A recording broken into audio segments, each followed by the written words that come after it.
Assalamualaikum warahmatullahi wabarakatuh. Selamat malam Bapak Ibu. Tetap semangat. Ini merupakan hari ketiga di mana kita sedang melakukan pelatihan pekerti.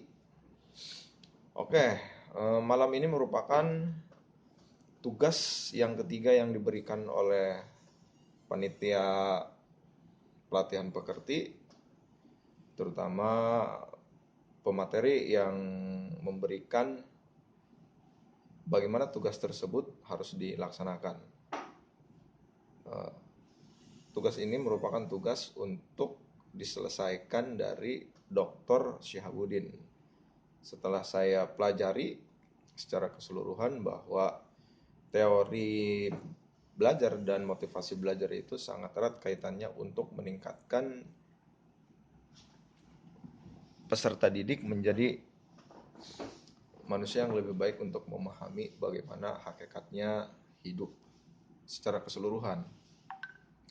Ada beberapa hal yang mesti kita pelajari dalam teori belajar dan motivasi belajar.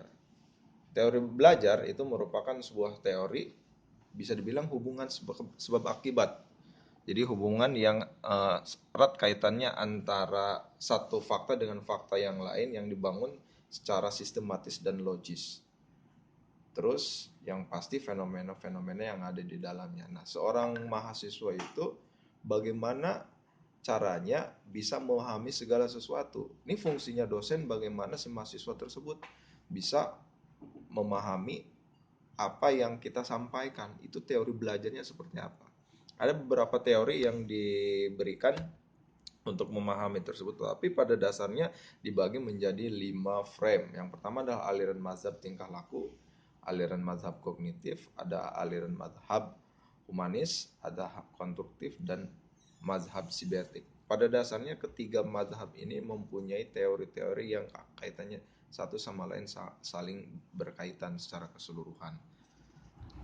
Nah, untuk mempelajari teori tersebut, habis itu bagaimana teori tersebut bisa diaplikasikan, diterapkan ke mahasiswa, tentunya harus berdasarkan induktif. Jadi kita tahu teorinya, terus penerapannya seperti apa, dan terakhir baru kita akan menghasilkan output mahasiswa yang kita ciptakan seperti apa. Itu teori berdasarkan beberapa mazhab. Ada teori yang mempengaruhi teori tersebut adalah ada kognitif, afektif, perkembangan pribadi dan sosial, terus perbedaan individual. Itu merupakan teori-teori yang secara keseluruhan. Faktor-faktor yang mempengaruhinya. Nah, sedangkan motivasi belajar itu intinya bagaimana seorang dosen mampu memberikan energi yang ada di dalam hatinya untuk melakukan segala sesuatu yang lebih baik. Intinya semacam itu, motivasi. Makanya kini bagaimana kita bisa menumbuhkan motivasi si mahasiswa tersebut yang mungkin bisa dalam perjalanan dia perkuliahan tidak bisa menempuh secara ideal. Nah, bagaimana kita bisa memberikan motivasi kepada mahasiswa untuk mencapai kondisi yang semacam itu, kondisi yang lebih baik dari yang tadinya pasif menjadi kondisi yang lebih aktif.